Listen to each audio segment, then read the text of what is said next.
Dear students, KKC college की online classes में एक बार फिर से आप लोगों का स्वागत है।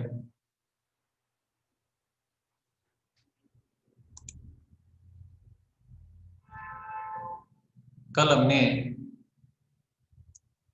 C# प्रोग्रामिंग की क्लासेस स्टार्ट की थी। कल हमने C# प्रोग्रामिंग की फर्स्ट यूनिट की पहली क्लास स्टार्ट की थी। Good morning sir. आज हम उसी क्लास को आगे बढ़ाते हुए सेकंड क्लास लेंगे। जैसे जैसे आपकी क्लासें आगे बढ़ेगी वैसे वैसे आपको रिकॉर्डेड वीडियो भी प्रोवाइड कराते जाएंगे। यूट्यूब चैनल भी है अपना, यूट्यूब चैनल पर भी हम अपनी रिकॉर्डेड वीडियो डाल रहे हैं। आप वहां से भी इन रिकॉर्डेड वीडियो को देख सकते हो। इसलिए आप ज़्यादा से ज़्यादा जो है वो क्लास अटेंड करें। बच्चों, जैसे कि कल हमने C# प्रोग्रामिंग स्टार्ट की थी और हमने देखा था कि C# एक्चुअल में है क्या। कल हमने क्या देखा था? कल हमने ये देखा था कि C# है क्या। तो कल मैंने डिस्कस किया था कि C# क्या है, एक प्रोग्रामिंग लैंग्वेज है। C# एक प्रोग्रामिंग लैंग्वेज है जिसको माइक्रोसॉफ्ट ने डेवलप किया कब? 2001 में। ये एक ऐसी ऑब्जेक्ट ओरिएंटेड प्रोग्रामिंग लैंग्वेज है जिसका यूज करके हम window application, web application, web services, mobile applications और भी कई तरीके के एप्लीकेशंस हम इसमें डेवलप कर सकते हैं।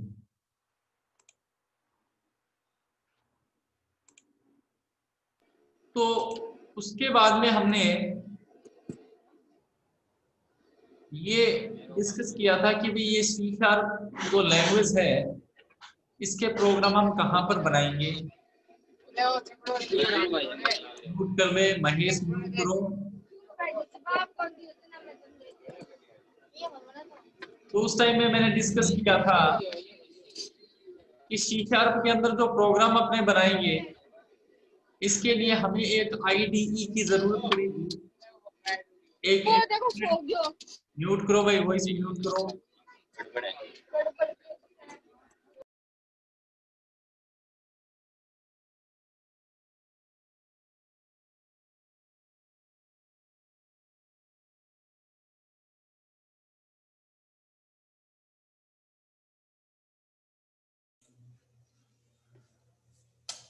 आवाज आ रही है ना सबको? Yes sir. ओके, मैं ये कह रहा था कि कल हमने डिस्कस किया था कि भी C# के जो प्रोग्राम है उसको बनाने के लिए हमें एक इंटीग्रेटेड डेवलपमेंट इन्वायरमेंट की जरूरत पड़ेगी, एक IDE की जरूरत पड़ेगी। और वो IDE मैंने आपको बताया था कि विजुअल स्टूडियो है। विजुअल स्टूडियो एक इंटीग्रेटेड डेवलपमेंट इन्वायरमेंट है जिसके अंदर हम कई लैंग्वेज के अंदर प्रोग्राम बना सकते हैं। इसका मतलब हम C# के अंदर भी प्रोग्राम जो है बनाने के लिए विजुअल स्टूडियो का यूज करेंगे। और कल हमने देखा था कि जब हमने विजुअल स्टूडियो पहली बार स्टार्ट किया था तब उस टाइम में पूछा गया था कि आप कौन सी लैंग्वेज का यूज करना चाह रहे हो। तब हमने विजुअल C# सेलेक्ट किया था और फिर विजुअल स्टूडियो का जो इन्वायरमेंट है वो अपनी C# लैंग्वेज के अकॉर्डिंग हो गया था।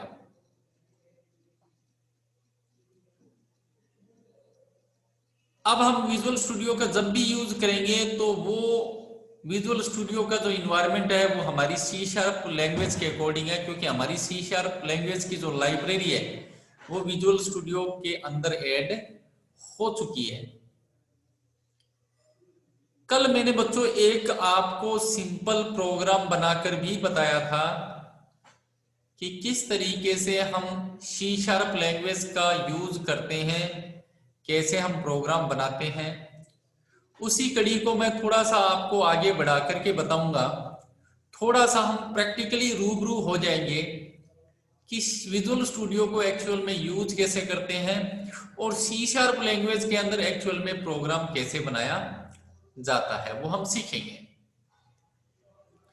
तो मैं डायरेक्ट आपको विजुअल स्टूडियो पर ही ले चलता हूं। हम यहां से विजुअल स्टूडियो स्टार्ट कर रहे हैं। अभी इनिशियली जो आप लोगों को सिखाने के लिए मैंने ओल्ड वर्जन यूज किया है, जल्द ही हम इसमें लेटेस्ट वर्जन भी डाल देंगे। कोडिंग पर कोई इफेक्ट नहीं पड़ेगा, कोडिंग वैसे ही होगी जैसे इसमें यूज कर रहे हैं, ठीक है। तो मैंने आपको बताया था कि आपको क्या करना है, जब भी आप विजुअल स्टूडियो का यूज करोगे तो यहां पर देखो आपको क्या दिख रहा है, ये सॉल्यूशन एक्सप्लोरर दिख रहा है। जो भी प्रोजेक्ट आप बनाओगे वो कहां पर बनेगा, यहां पर बनेगा। ये देखो इधर रिसेंट प्रोजेक्ट दिखा रहा है कि आपने अगर कोई रिसेंटली किसी प्रोजेक्ट पर काम किया तो वो कहां पर दिखाएगा, यहां पर दिखाएगा।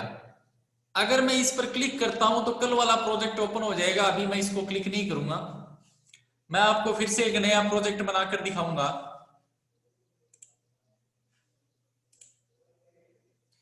ठीक है, तो नया प्रोजेक्ट बनाने के लिए आपको क्या करना है, दो तरीके हैं, फाइल में जाओ, न्यू में जाओ और प्रोजेक्ट पर क्लिक करो, या फिर क्या बताया मैंने, फाइल, न्यू एंड प्रोजेक्ट। या फिर आप क्या कर सकते हो, क्रिएट और डायरेक्ट प्रोजेक्ट। मैं क्रिएट प्रोजेक्ट पर क्लिक करता हूं। क्रिएट प्रोजेक्ट पर जैसे ही मैं क्लिक करूंगा, क्रिएट प्रोजेक्ट पर मैं डायरेक्ट जैसे ही क्लिक करूंगा, क्लिक करते ही इस तरीके की ये टेम्पलेट विंडो, न्यू प्रोजेक्ट वाली विंडो ओपन हो जाएगी। आप देख रहे हो ये न्यू प्रोजेक्ट वाली विंडो जो है वो ओपन हो चुकी है। अब यहां से आपकी लैंग्वेज बता रखी है कि ये लैंग्वेज कौन सी है, आपकी लैंग्वेज कौन सी है, सी शार्प लैंग्वेज है, विजुअल सी शार्प लैंग्वेज है। इसमें से हम विंडो को सिलेक्ट कर लेंगे, अगर window by the way select है तो कोई दिक्कत नहीं है। और यहां से हमें किसको सिलेक्ट करना है, कंसोल एप्लीकेशन को सिलेक्ट करना है। यहां से विंडो सिलेक्ट रहेगी, यहां से हम कंसोल एप्लीकेशन को सिलेक्ट कर लेंगे। और यहां पर देखो कि ये जो हम प्रोजेक्ट बना रहे हैं किस लिए बना रहे हैं, कमांड लाइन एप्लीकेशंस के लिए। मतलब हम ऐसे प्रोग्राम्स बनाएंगे जिसमें आपको जैसे C++ में प्रोग्राम नहीं बनाते हो, कीबोर्ड से इनपुट लेना वगैरह, उसी टाइप के हम प्रोग्राम बनाएंगे। तो यहां पर सबसे पहले ये प्रोजेक्ट का नाम पूछ रहा है कि आप किस नाम का प्रोजेक्ट बनाना चाहते हो। कल मैंने यहां पर लोकेशन चेंज कर दी थी, कल मैंने क्या किया था कि ई ड्राइव के अंदर C# प्रोग्राम नाम का एक फोल्डर बना दिया था। हम ये चाह रहे हैं कि जितनी भी प्रोजेक्ट हम बनाएंगे वो कहां पर सेव होंगे, ई ड्राइव के अंदर C# प्रोग्राम नाम का जो फोल्डर है उसके अंदर अपने प्रोजेक्ट सेव हो। अब यहां पर सबसे पहले आपको प्रोजेक्ट का नाम लिखना है, किस नाम का प्रोजेक्ट आप बनाना चाहते हो। मैंने यहां पर लिख दिया सेकंड। प्रोजेक्ट का नाम क्या लिख दिया मैंने, सेकंड। तो ऑटोमेटिकली यहां पर देखो सॉल्यूशन, ये देखो सॉल्यूशन है, ये आपका सॉल्यूशन एक्सप्लोरर है। इधर देखिए आप जो भी सॉल्यूशन का मतलब आप तरीके से ये कह सकते हो कि प्रोजेक्ट जिस फोल्डर के अंदर रहेगा उसको हम क्या कह सकते हैं, सॉल्यूशन कह सकते हैं। तो कहने का मतलब मैंने सेकंड नाम का एक प्रोजेक्ट बनाने जा रहा हूं, मैं वो प्रोजेक्ट कहां पर बनेगा, सेकंड नाम का मैंने प्रोजेक्ट बनाया, ऑटोमेटिकली ये सॉल्यूशन का नाम भी क्या हो रहा है, सेकंड हो रहा है। ये सॉल्यूशन का नाम भी क्या हो रहा है, सेकंड हो रहा है। सॉल्यूशन एक तरीके से ये देखो रिसेंट प्रोजेक्ट में आपको, रिसेंट प्रोजेक्ट के अंदर आपको ये जो आइकन दिखाई दे रहा है, सॉल्यूशन इस तरीके का बनता है। मतलब इस पर क्लिक करने पर आपका क्या खुल जाएगा, पूरा का पूरा प्रोजेक्ट और प्रोग्राम सब कुछ खुल जाएंगे। तो इस तरीके का सॉल्यूशन बनता है। तो यहां पर सॉल्यूशन का नाम मैं चेंज कर देता हूं। सॉल्यूशन का जो नाम है, मैं सॉल्यूशन का नाम यहां पर लिख देता हूं सेकंड अंडरस्कोर सॉल्यूशन।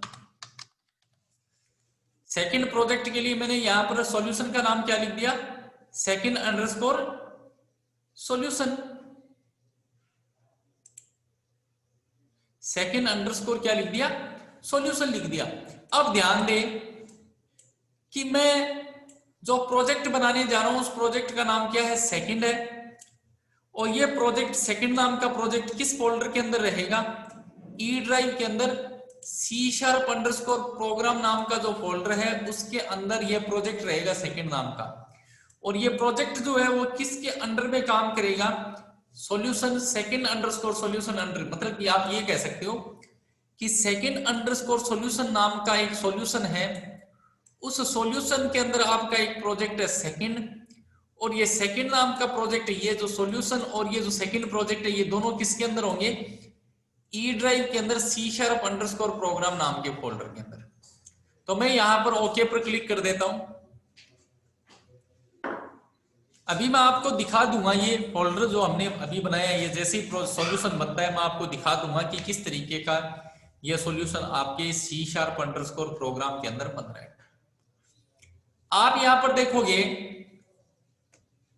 कि ये देखो सॉल्यूशन एक्सप्लोरर के अंदर, सॉल्यूशन एक्सप्लोरर के अंदर यहां पर सॉल्यूशन का नाम क्या आ गया, मतलब सॉल्यूशन का मतलब है कि जिसके अंदर आपका कंप्लीट प्रोजेक्ट रहेगा, सारी फाइलें जिसके अंदर रहेगी उसे हम क्या बोलते हैं, सॉल्यूशन कहते हैं। तो अब ये देखो मेरे सॉल्यूशन क्या बने हैं, सेकंड अंडरस्कोर सॉल्यूशन। एक तरीके से सॉल्यूशन को आप एक लाइब्रेरी कर सकते हो, उस लाइब्रेरी के अंदर आप बहुत सारे प्रोजेक्ट रख सकते हो। तो अभी आप कहोगे देखो सॉल्यूशन किस नाम का है, सेकंड अंडरस्कोर सॉल्यूशन नाम का सॉल्यूशन है, जिसके अंदर कितने प्रोजेक्ट है, एक प्रोजेक्ट है। उस प्रोजेक्ट का नाम क्या है, सेकंड। प्रोजेक्ट का नाम, जो प्रोजेक्ट का नाम होगा वही क्या होगा, नेम स्पेस का नाम होगा। नेम स्पेस भी क्या होगी, एक तरीके से आप एक फोल्डर मान सकते हो जिसके अंदर क्या रहती है, आपकी क्लासें रहती है। मतलब एक लाइब्रेरी जिसके अंदर आपकी क्या रहती है, क्लास रहती है। जो प्रोग्राम नाम दिया वही क्या नाम बन जाएगा, इसका नाम बन जाएगा। तो इससे भी किया जाएगा, प्रोग्राम डॉट जावा से किया जा रहा था जावा के अंदर। तो ऐसे ही यहाँ पर बाय डिफॉल्ट एक क्लास बनेगी, क्लास का नाम बाय डिफॉल्ट क्या रहेगा, प्रोग्राम रहेगा। तो यहाँ पर फाइल भी बाय डिफॉल्ट किस नाम से बनी हुई दिखाई देगी आपको, प्रोग्राम डॉट CS। मतलब सेव करने की जरूरत नहीं, ऑटोमेटिकली आपको यहाँ पर क्रिएट हुई फाइल मिलेगी प्रोग्राम डॉट CS। मतलब ये जो कुछ भी आपको दिख रहा है ये सब किसके अंदर है, इस प्रोग्राम डॉट CS के अंदर है। डॉट CS यहाँ C# के प्रोग्राम का एक्सटेंशन है, ठीक है। अभी मैंने यहां पर ये कहा कि ये सारी चीजें, ये जो मैं यहां पर यूजिंग कीवर्ड यूज कर रहा हूं, जैसे आप C++ के अंदर क्या लगाते हो, हैश इंक्लूड IOStream ये सब लगाते हो हेडर फाइल को इंक्लूड करने के लिए, वैसे ही यहां पर हम यूजिंग कीवर्ड का यूज करते हैं। किस लिए, नेम स्पेस। ये जितने भी आपको दिख रहे हैं ना, system, system dot collection dot generic, system dot link, system dot text, ये जो जितने भी नाम आपको दिख रहे हैं ये सारे नेम स्पेस है। इन सबको क्या कहते हैं, नेम स्पेस। जावा के अंदर क्या होता है, पैकेज होता है। C# के अंदर क्या होता है, नेम स्पेस होता है। C++ और C के अंदर क्या होती है, हेडर फाइलें होती है। तो जिस तरीके से C++ और C के अंदर हेडर फाइलें होती है, जावा के अंदर नेम स्पेस होता है, उसी तरीके से C# के अंदर नेम स्पेस होते हैं। और नेम स्पेस को इंक्लूड करवाने के लिए हम यूजिंग कीवर्ड का यूज करते हैं। किसका यूज करते हैं, यूजिंग कीवर्ड का हम इसमें यूज करते हैं। अब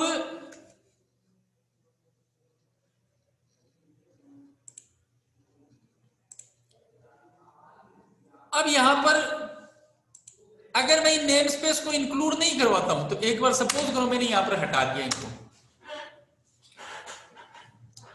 कल मैंने आपको बताया था कि इस तरीके से आपकी क्लास बनेगी, क्लास का नाम और मेन मेथड कैसे यूज करेंगे, स्टैटिक वॉइड, ये तो आपने जावा के अंदर भी यूज किया था, मेन भी आपने जावा के अंदर यूज किया था, स्टैटिक वॉइड मेन, लेकिन यहां पर मेन का एम कैपिटल है, जावा में क्या होता है, स्मॉल होता है। जावा के अंदर स्ट्रिंग का एस जो है वो कैपिटल होता है, जबकि सी शार्प के अंदर स्मॉल होता है, ध्यान रखना। इसमें मेन का एम कैपिटल और स्ट्रिंग का एस क्या होगा, स्मॉल होगा, जबकि जावा में उल्टा होता है इसका।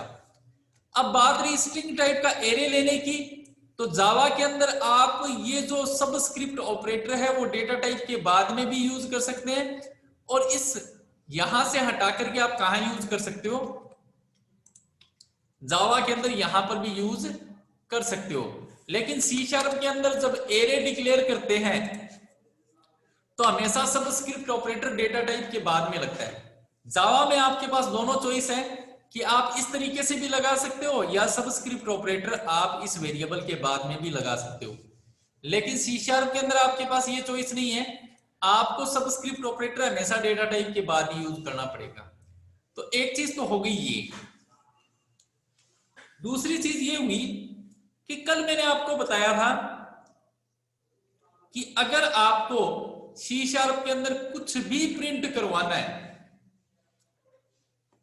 सी शार्प के अंदर आपको कुछ भी प्रिंट करवाना है, तो आपको एक मेथड यूज करना पड़ेगा, और वो मेथड है या तो यूज करो राइट, या तो यूज करो राइट, या फिर यूज करो आप राइट लाइन।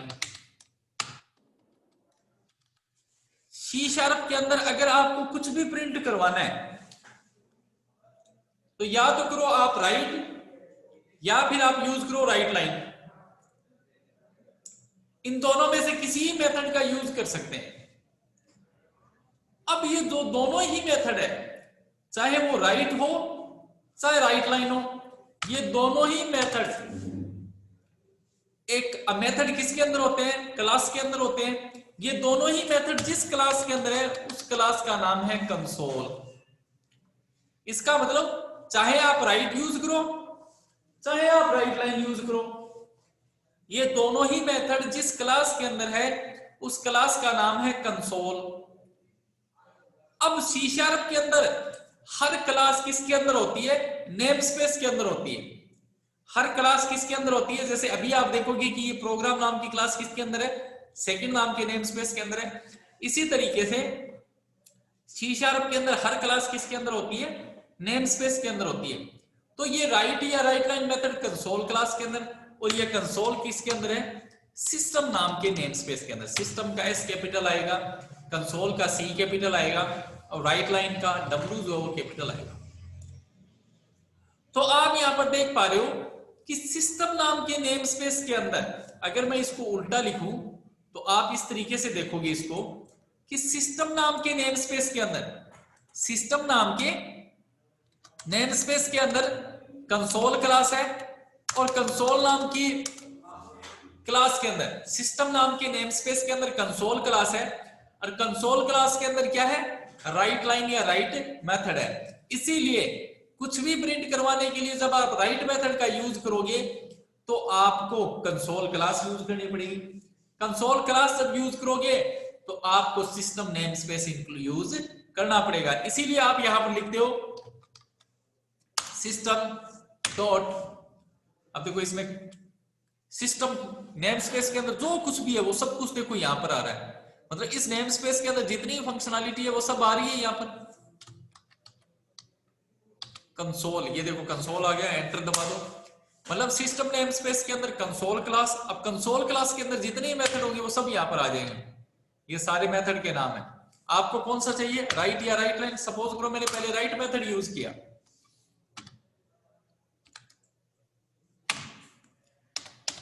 ठीक है। अब इसके अंदर मुझे जो भी मैसेज देना है, जैसे सपोज करो मुझे क्या देना है,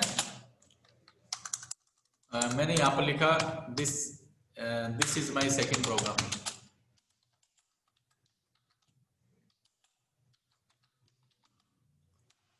ये मैंने यहां पर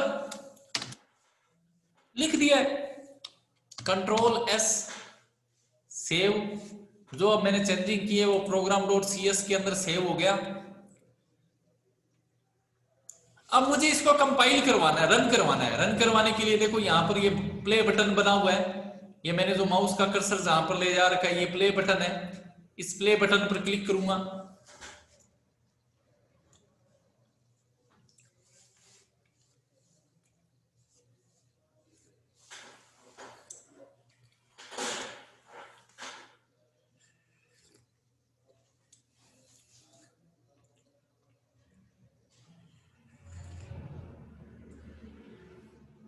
आपको रिजल्ट वाली स्क्रीन डिस्प्ले हुई और गायब हो गई।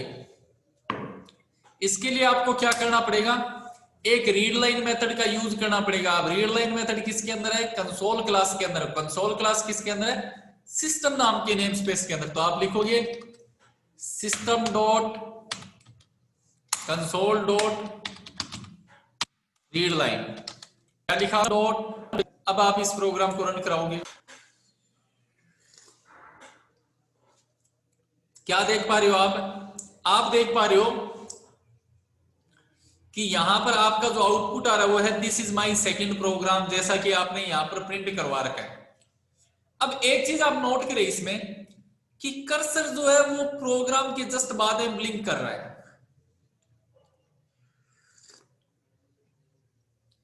आपका जो कर्सर है, आप आउटपुट स्क्रीन पर देखेंगे तो आपको पता चलेगा कि कर्सर जो है वो जस्ट प्रोग्राम जो सेंटेंस लिखा हुआ उसके जस्ट बाद में क्या कर रहा है, ब्लिंक कर रहा है।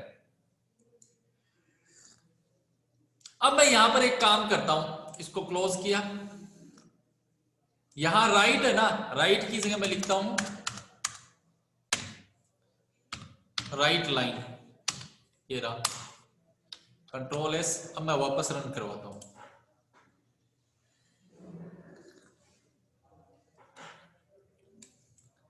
अब मुझे ये बताओ कि पहले वाले आउटपुट में और अब वाले आउटपुट में कोई डिफरेंस आपको नजर आ रहा है?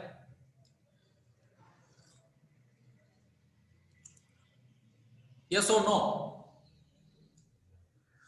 Yes sir. क्या डिफरेंस है बताओ? फर्स्ट आउटपुट में प्रोग्राम के बाद कर्सर ब्लिंक कर रहा था और सेकंड में लाइन के नीचे ब्लिंक कर रहा है। तो आप मुझे ये बताओ कि इससे आपके समझ में क्या आया? ये सर लाइन के बीच में गैप देने के लिए। हाँ, जैसे जो आपने सी प्लस प्लस में एस्केप सीक्वेंस कैरेक्टर पढ़ा था जिसमें आप स्लैश एन यूज कर रहे थे।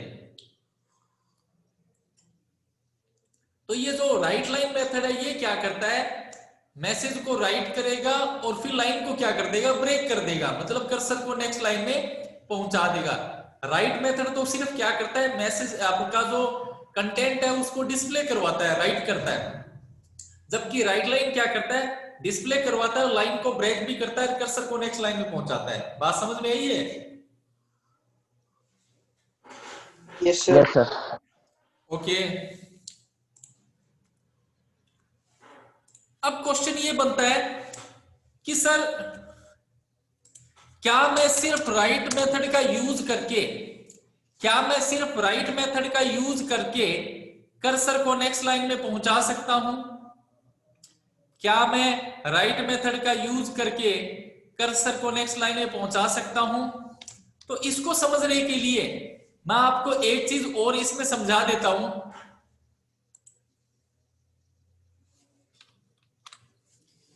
एक चीज और समझा देता हूं कि अभी आपके ये सेकंड अंडरस्कोर सॉल्यूशन नाम का जो आपने सॉल्यूशन बनाया है, ये सॉल्यूशन एक्सप्लोरर में आपको दिख रहा है, माउस ब्लिंक कर रहा है जहां पर, इसके अंदर अभी कितने प्रोजेक्ट दिखा रहे हैं बताना मुझे।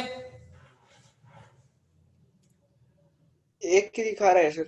हाँ, वन प्रोजेक्ट बता रहा है ना यहाँ पर, सेकंड अंडरस्कोर सॉल्यूशन नाम का जो सॉल्यूशन है उसके अंदर वन प्रोजेक्ट दिखा रहा है, और वो प्रोजेक्ट कौन सा है, सेकंड। अब मैं इसके अंदर सेकंड प्रोजेक्ट बनाता हूं, ध्यान देना, इसी सॉल्यूशन के अंदर अब मैं सेकंड प्रोजेक्ट बना रहा हूं। और सेकंड प्रोजेक्ट बनाने से पहले मैं आपको वो फोल्डर दिखा देता हूं जहां पर आपका प्रोग्राम सेव है। इससे मिनिमाइज करता हूं, हम उस फोल्डर की तरफ जा रहे हैं जहां पर आपका प्रोग्राम क्या है, सेव है। हम क्या कर रहे हैं, उस फोल्डर की तरफ जा रहे हैं जहां पर आपका प्रोग्राम क्या है, सेव है। जैसे आपकी ई ड्राइव के अंदर ये रहा फोल्डर C#_। आप ध्यान से देखें कि ये जो सॉल्यूशन है ये तो कल वाला है, ये तो क्या था, देखो इसमें 312 आ रहा है ना, मतलब ये तो कल वाला प्रोजेक्ट है। और ये जो सॉल्यूशन है, सॉल्यूशन का मतलब है कि आपका इस तरीके से क्या बन जाएगा, एक फोल्डर बन जाएगा। कहां पर, बाय डिफॉल्ट आपकी लोकेशन ही आती है ई के अंदर C#_प्रोग्राम, और उसके अंदर सेकंड अंडरस्कोर सॉल्यूशन का मतलब है कि ये इस नाम का एक फोल्डर बन जाएगा। और इस फोल्डर के अंदर आप ध्यान दें, फोल्डर तो बनेगा ही बनेगा, सॉल्यूशन के नाम से फोल्डर तो बनेगा ही बनेगा, साथ में आपको क्या मिलेगा इसके अंदर, इसके अंदर आपको मिलेगा ये जो प्रोजेक्ट जो आपने बनाया है, किस नाम का, सेकंड नाम का जो प्रोजेक्ट आपने बनाया था, सेकंड नाम का फोल्डर है। और उस फोल्डर के अंदर देखो ये आपका program.cs ये आपका सोर्स कोड इसमें पड़ा है। दोबारा से ध्यान दे कि आपने C#_प्रोग्राम के अंदर एक सॉल्यूशन बनाया, सेकंड अंडरस्कोर सॉल्यूशन, तो उस सॉल्यूशन के नाम से फोल्डर बन जाएगा, साथ में इस तरीके की फाइल बन जाएगी, साथ में इस तरीके की क्या बन जाएगी, एक कंप्लीट फाइल बन जाएगी। मतलब इस पर क्लिक करने पर आपका, जैसे अभी मैं यहां पर ये जो ओपन कर रहा हूं, ये पूरा सॉल्यूशन है, ओपन है। जैसे ही मैं इस पर क्लिक तो वही आप विंडो हो जाएगी पूरी पूरी। और ये प्रोजेक्ट है जिसके अंदर आपकी ये program.cs सोर्स कोड रहा, जो अभी हम टाइप कर रहे हैं ना, जिसके अंदर program.cs वो है। ये बात समझ में आई आपके, यस और नो? Sir okay.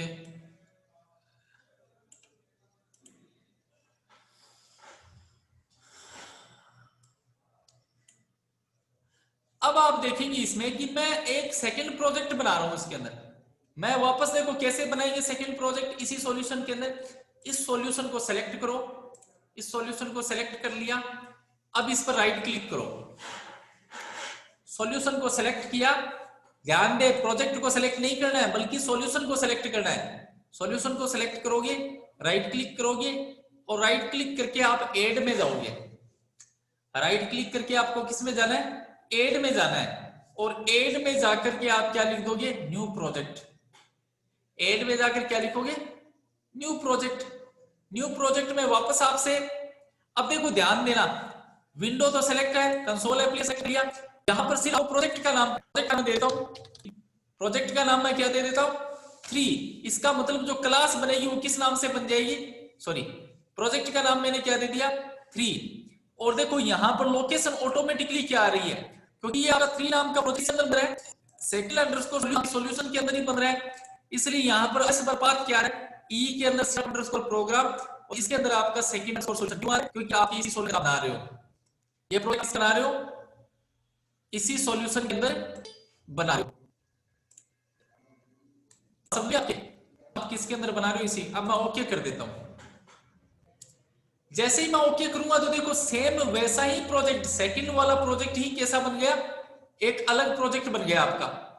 जैसे मैंने सेकंड प्रोजेक्ट बनाया था वैसे ही आपका कौन सा प्रोजेक्ट बन गया, ये 3 प्रोजेक्ट बन गया, सेकंड नाम का प्रोजेक्ट और ये 3 नाम का प्रोजेक्ट। इस बार देखो यहां पर क्या आ रहा है, कितने प्रोजेक्ट हो गए, 2 प्रोजेक्ट हो गए। अब आपकी देखो ये 3 नाम के प्रोजेक्ट के अंदर program.cs बन चुका है, नेम स्पेस का नाम इस बार क्या हो गया, 3 हो गया, और ये आपका प्रोग्राम नाम की क्लास है, और ये आपका इस तरीके से हो गया। अब मैं आपको एक चीज इसमें और बताना चाह रहा हूं, पिछले जो प्रोग्राम में है हम क्या कर रहे थे कि सिस्टम नाम का नेम स्पेस, उसके अंदर कंसोल नाम की क्लास, उसके अंदर राइट नाम का मेथड। तो क्यों ना मैं ऐसा करूं कि मुझे बार बार सिस्टम कंसोल क्लास की जरूरत पड़ रही है, तो मैं इसको देखो ये सबको हटा देता हूं। मैं एक काम करता हूं, ये सिस्टम नाम का नेम स्पेस मुझे बार बार इसकी रिक्वायरमेंट पड़ रही है, तो इसलिए मैं क्या करूंगा, इस सिस्टम नाम के नेम स्पेस को इंक्लूड करवा लूंगा। और सिस्टम नाम के नेम स्पेस को इंक्लूड करवाने के लिए आप जो कीवर्ड यूज करोगे वो है यूजिंग। यूजिंग स्पेस दोगे और नेम स्पेस का नेम लिखोगे सिस्टम। इसका मतलब ये हुआ कि आपने इस प्रोग्राम के अंदर प्रोग्राम डॉट cs नाम का जो प्रोग्राम है जो 3 प्रोजेक्ट के अंडर में है, उसमें मैंने सिस्टम नाम के नेम स्पेस को क्या करवा लिया, यूज कर लिया। क्या है, सिस्टम। अब आपको क्या गया, अब मुझे यहां पर ये लिखने की जरूरत नहीं, सिस्टम नाम का नेम स्पेस राइट नाम का या राइट लाइन नाम का, क्योंकि देखो अब मैंने सिस्टम नाम की क्लास यूज कर ली है, इसका मतलब सिस्टम नाम का नेम स्पेस यूज कर लिया है। इसका मतलब ये हुआ सिस्टम नाम के नेम स्पेस के अंदर जितनी भी क्लासें होगी वो आपको अवेलेबल हो जाएगी। अब आप सीधा लिख सकते हो कि सिस्टम नाम का नेम स्पेस तो अवेलेबल है ही, कंसोल नाम की क्लास और उसके अंदर राइट लाइन नाम का मेथड, आप डायरेक्ट लिख दोगे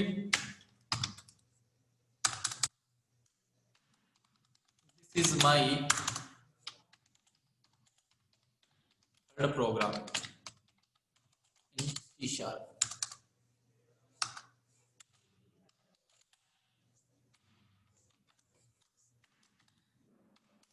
वापस ये आपकी तो रीड लाइन मेथड यूज करना, आपको कंसोल नाम की क्लास में रीड लाइन मेथड है।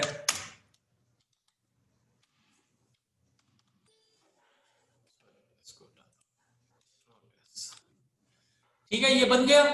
अब मैं इस प्रोग्राम को देखो, मैंने यहां पर मैसेज क्या प्रिंट किया, this is my third program in C#। मैंने सेव कर दिया, प्रोग्राम को रन करवाता हूं।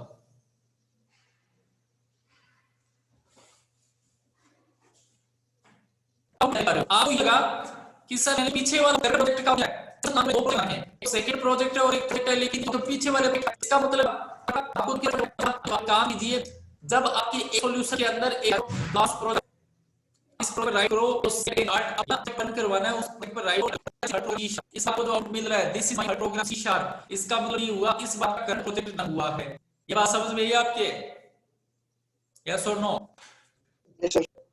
जैसे आप प्रिंट करता है कर्सर को नेक्स्ट लाइन में पहुंचा देता है, जबकि राइट क्या करता है, सिलेक्ट करता है कर्सर उस लाइन में रहता है। अब यहां पर क्वेश्चन ये है कि सर यूज करिए, कैसे यूज करो आप C# कैसे यूज कर सकते हैं, देगा this is the program in C#, आप स्लैश n लगा दो, कौन रोकता है आपको, ये स्लैश n लगा दिया, कंट्रोल एस कर दिया, आप रन करवा दो। इस n की वजह से आपका कर्सर कहां जा रहा है, नेक्स्ट लाइन में जा रहा है या नहीं जा रहा, यस और नो? ऐसे ही आप क्या करते हो, जैसे आपने स्लैश n लगाया वैसे ही आप क्या लगा सकते हो, स्लैश t लगा सकते हो, मैंने करवाया स्लैश t, ठीक है। तो इससे हम स्लैश t इन सब सकते हैं, ठीक है। इस तरीके से हम क्या कर सकते हैं। अब किसी के दिमाग में यह आ रहा होगा कि सर क्यों ना हम ऐसे लिख दें, सिस्टम डॉट